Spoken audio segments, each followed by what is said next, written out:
5월 14일 금요일 삶의 기적을 일으키는 30분 예배를 시작하도록 하겠습니다. 하나님께서 오늘 우리에게 주신 말씀은 사무엘상 10장 5절에서 9절까지 말씀입니다. 이 말씀 제가 봉독하도록 하겠습니다. 그 후에 내가 하나님의 산에 이르리니 그곳에는 블레셋 사람들의 영문이 있느니라. 내가 그리로 가서 그 성읍으로 들어갈 때에 선지자의 무리가 산당에서부터 비파와 소고와 저와 수금을 앞세우고 예언하며 내려오는 것을 만날 것이요 내게는 여호와의 영이 크게 임하리니 너도 그들과 함께 예언을 하고 변하여 새 사람이 되리라. 이 징조가 네게 임하거든 너는 기회를 따라 행하라. 하나님이 너와 함께 하시느니라. 너는 나보다 앞서 길갈로 내려가라. 내가 네게로 내려가서 번제와 화목제를 드리리니 내가 네게 가서 내가 할 일을 가르칠 때까지 7일 동안 기다리라. 그가 사무엘에게서 떠나려고 몸을 돌이킬 때에 하나님이 새 마음을 주셨고 그날 그 징조도 다 응하리라. 아멘. 오늘도 이 시간 하나님께서 우리에게 주신 말씀을 듣기 전에 잠시 기도하는 시간 갖도록 하겠습니다. 하나님 아버지 감사합니다. 오늘도 저희를 사랑하셔서 저희를 사랑하신 하나님 만날 수 있는 예배의 자리로 저희를 인도하여 주시니 감사합니다. 하나님 아버지 오늘도 하나님께서 주시는 말씀을 통해서 저희가 믿는 하나님, 그 하나님은 세상을 만드신 하나님이시고 그 하나님이 어떤 하나님이신지를 우리가 더욱더 분명히 알아갈 때에 그 하나님을 믿음으로 담대하게 세상을 살아가며 하나님의 크신 영광을 나타내는 저희 모두가 될 수 있도록 은혜 베풀어 주옵소서. 예수님의 이름으로 감사하며 기도드리옵나이다. 아멘. 오늘 우리가 읽은 말씀은 사무엘상 10장의 말씀은 하나님께서 사무엘을 통해서 사울을 이스라엘의 왕으로 세우는 그 과정에 대한 말씀입니다. 그 과정에 보면은 어제도 하나님께서 우리에게 말씀해 주셨다시피 하나님께서 사무엘을 통해서 사울에게 기름을 부으시면서 이스라엘의 왕으로 세우시는데 그렇게 단순히 왕으로 세우실 뿐만 아니라 사울에게 너에게 세 가지 징조가 일어날 것이다 말씀하시고 그 세 가지 징조가 그대로 이루어지는 것을 사울이 체험하게 하심으로 인해서 하나님께서 나를 이스라엘의 왕으로 삼으신 것이 맞구나 라고 사울이 하나님께서 자신을 이스라엘의 왕으로 삼으신 것을 믿을 수 있도록 하나님께서 도와주십니다. 그렇게 하나님께서 사울을 이스라엘의 왕으로 세우는데 하나님께서 사울을 이스라엘의 왕으로 세우는 과정 속에서 아주 중요한 말씀이 있는데 그 말씀 중에 하나가 사무엘상 10장 6절의 말씀입니다. 사무엘상 10장 6절은 이렇게 말씀합니다. 내게는 여호와의 영이 크게 임하리니 너도 그들과 함께 예언을 하고 변하여 새 사람이 되리라 라고 말씀합니다. 여호와의 영이 임한다. 새 사람이 된다 라고 말씀합니다. 하나님께서 사울을 이스라엘 왕으로 세우실 때 아주 중요한 것이 여호와의 영이 임한다는 거예요. 여호와의 영은 이제 우리가 알고 있는 바와 같이 성령 하나님을 의미합니다. 성령 하나님이 사울에게 오셔서 함께 하신다라고 말씀합니다. 이렇게 사울이 왕이 되는 과정 속에서 아주 중요한 것이 성령 하나님이 함께 하신 거예요. 그러면서 이 성령 하나님이 함께 하시면 이제 사울이 그래서 새 사람으로 변화된다라고 말씀하는데 하나님이신 예수님께서는 요한복음 3장 3절과 5절에 이렇게 말씀합니다. 예수께서 대답하여 이르시되 진실로 진실로 내게 이르노니 사람이 거듭나지 아니하면 하나님 나라를 볼 수 없느니라. 예수께서 대답하시되 진실로 진실로 내게 이르노니 사람이 물과 성령으로 나지 아니하면 하나님 나라에 들어갈 수 없느니라. 아멘. 하나님이신 예수님께서 말씀하실 때 우리가 성령님을 통해서 거듭나야지 하나님 나라에 들어갈 수 있다는 거예요.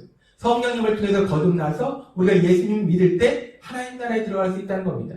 그리고 고린도후서 5장 17절은 그렇게 우리가 성령으로 거듭나서 예수님을 믿으면 우리는 새로운 피조물이 된다라고 말씀하십니다. 새로운 사람이 된다고 말씀하세요.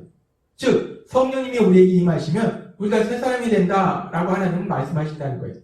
근데 지금 사무엘상 10장 6절에서도 여호와의 영이 임하니까 사울이 새 사람으로 변화된다라고 말씀합니다. 근데 지금 이 사무엘상 10장 6절에서 여호와의 영이 임하는 거 그리고 새 사람으로 변화되는 것은 우리가 구원받았을 때 성령님이 우리와 함께 하시는 것 그리고 우리가 새 사람으로 변화되는 것과는 다른 의미가 있습니다. 예수님의 십자가 죽으심과 부활을 통해서 구원 사역이 온전히 이루어진 이후에 예수님을 구주와 주님으로 믿는 우리에게는 성령 하나님이 영원히 함께 하세요. 그리고 그런 우리는 죄인이 하나님의 자녀라는 신분으로 새로운 사람으로 변화되는 놀라운 역사가 일어납니다. 그런데 지금 이 사울이 이스라엘의 왕이 될 당시에는 아직 예수님의 십자가 죽으심과 부활을 통한 구원 사역이 온전히 이루어지지 않을 때라는 거예요. 그래서 이 당시에는 구약 시대에는 성령 하나님이 누군가에게, 특별히 하나님이 사용하시는 믿음의 사람에게 임하기는 하지만 때로는 그 성령 하나님이 임하셨다가 도로 떠나기도 한다는 거예요. 사울의 경우가 그랬습니다. 사울에게 지금 성령 하나님, 여호와의 영이 임하셨는데, 근데 그 여호와의 영이, 성령 하나님이 사울과 영원히 함께 하신 것이 아니라 사무엘상 16장 14절은 이렇게 말씀합니다.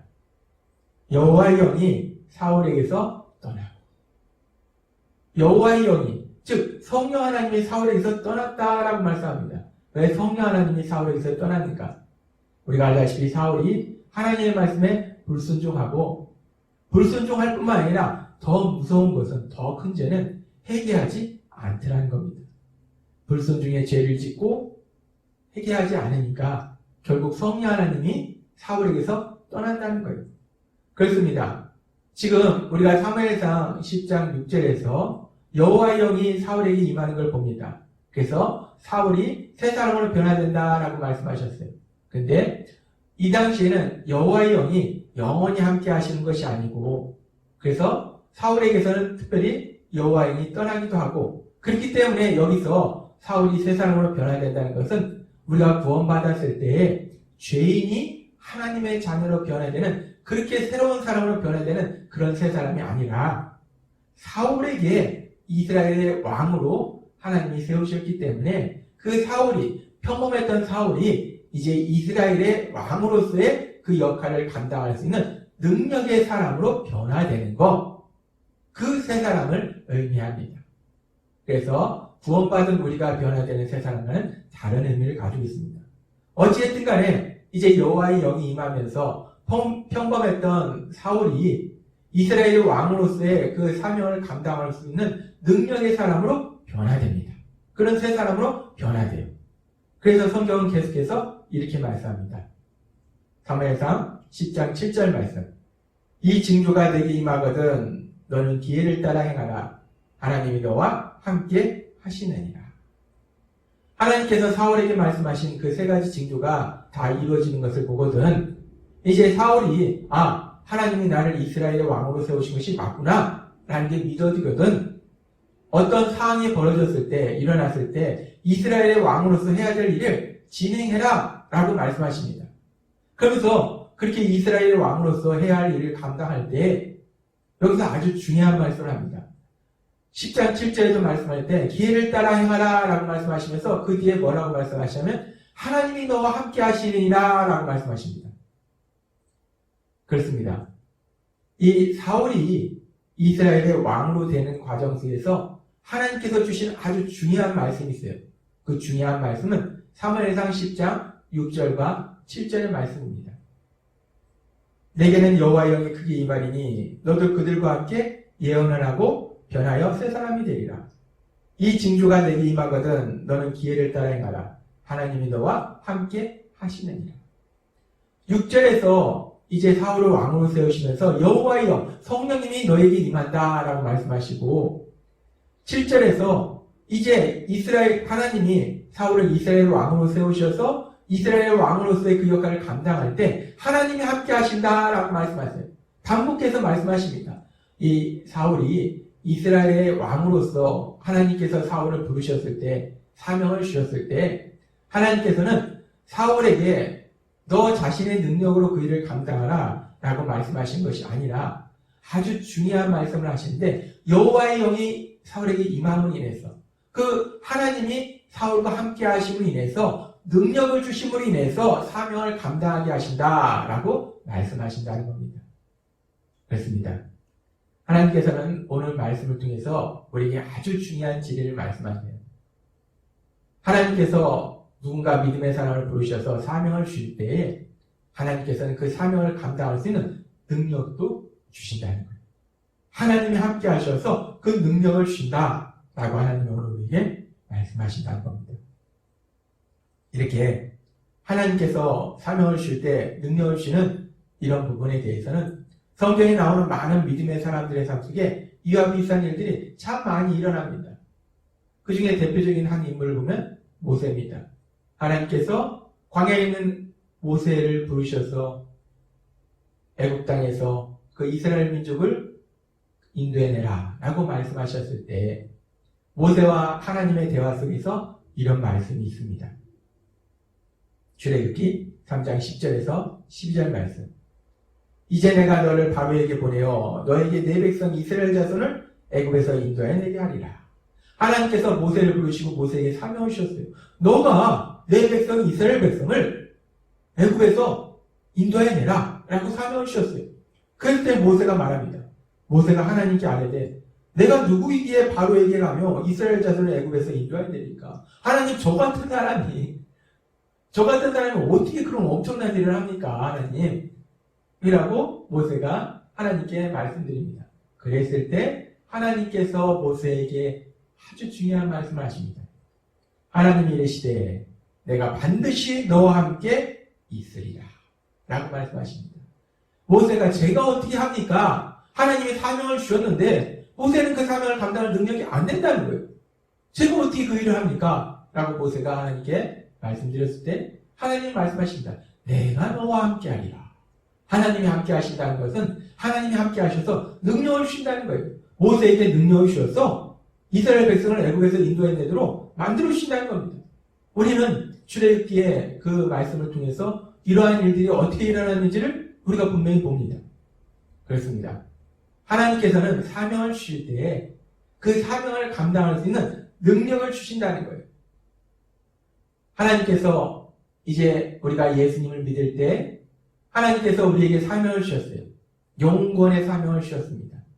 근데 그 영원의 사명을 감당할 때 우리 인간의 지혜와 능력으로는 도저히 이룰 수 없는 엄청난 일이라는 거예요. 그 일을 감당할 때 우리가 그 일을 감당하지 못한다는 겁니다. 그래서 하나님은 마찬가지로 우리에게 말씀하신다는 거예요. 우리가 그 영원의 사명을 감당할 때 우리 힘으로 하라 하시지 아니하고 하나님께서 사도행전 1장 8절에서 이렇게 말씀합니다.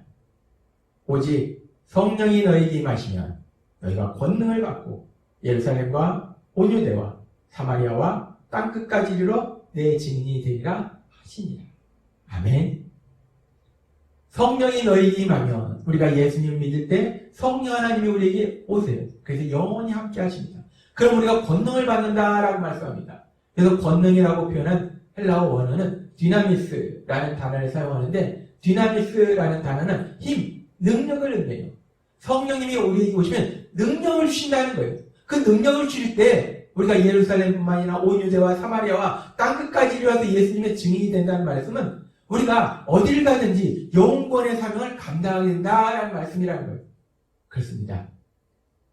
하나님께서는 예수님을 믿는 우리를 하나님의 사랑받는 자녀로 살게 하시고 하나님의 주신 복을 마음껏 누리게 하시고 그 복을 우리만 누릴 뿐만 아니라 아직 그 좋으신 하나님을 만나지 못한 세상 사람들에게 그 하나님을 전하라고 영원의 사명을 감당하라고 우리에게 사명을 주셨다는 거예요.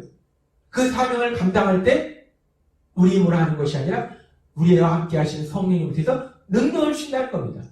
특별히 우리가 그 영원의 사명을 감당하는 것 중에서 가장 우선적으로 첫 번째 해야 되는 것이 주일에도 우리에게 말씀하신 것처럼 사랑하는 삶을 사는 거예요. 가족을 사랑하는 삶을 사는 겁니다.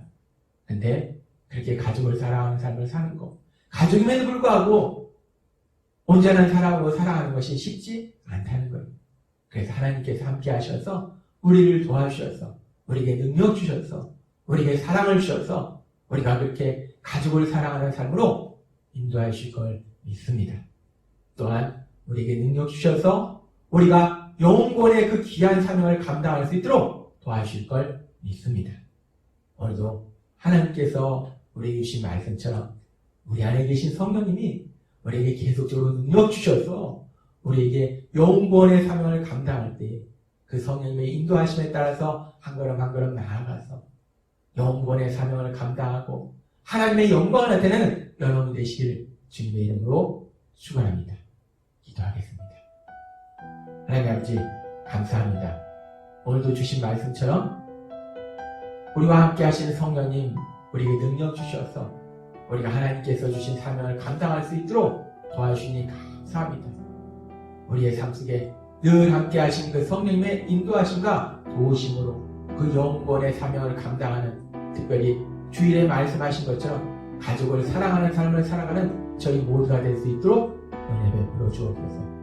예수님의 이름으로 감사하며 기도드리옵나이다. 아멘. 이 시간도 하나님께서 우리에게 주신 말씀을 묵상하면서 조용히 기도하는 시간 갖도록 하겠습니다.